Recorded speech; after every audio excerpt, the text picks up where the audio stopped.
এদিকে যাও। সুভাষ পার্ক আউটপোস্টের হানায় জোয়ার আসরে ভাঙন, অফিসটিরা ঘোষপাড়ায় আটক 4, উদ্ধার নগদ ও তাস।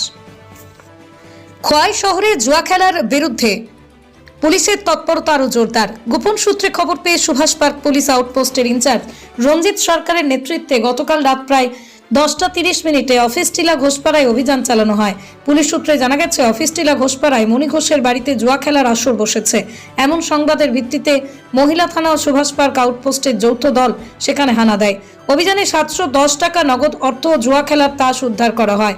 ঘটনাস্থল থেকে 4 জনকে আটক করে প্রয়োজনীয় আইনি প্রক্রিয়া শুরু করা হয়েছে। ধৃতরা হলো স্বপন সাহা, বয়স 59, পিতা প্রয়াত দীনেশ সাহা, বাড়ি অফিস টিলা; শিবশঙ্কর কর, বয়স 32, পিতা অরুণ কর, বাড়ি লালছড়া; চিন্ময় সূত্রধর, বয়স 35, পিতা মণিলাল সূত্রধর, বাড়ি লালছড়া; এবং ধ্রুব ঘোষ, বয়স 28, পিতা প্রয়াত রঞ্জিত ঘোষ, বাড়ি অফিস টিলা।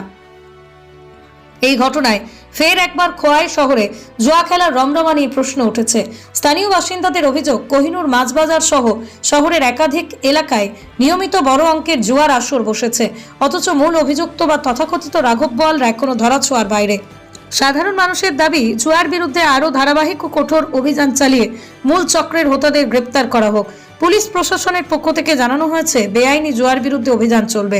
10:30-11টার সময় আমাদের কাছে একটি খবর আসে যে খোয়াই ঘোষপাড়া মণি ঘোষের বাড়িতে জুয়ার একটি আসর বসে। তো খবর পেয়ে আমরা এবং মহিলা থানা মিলে সে বাড়িতে রেড করি এবং 4 জন লোককে পাই।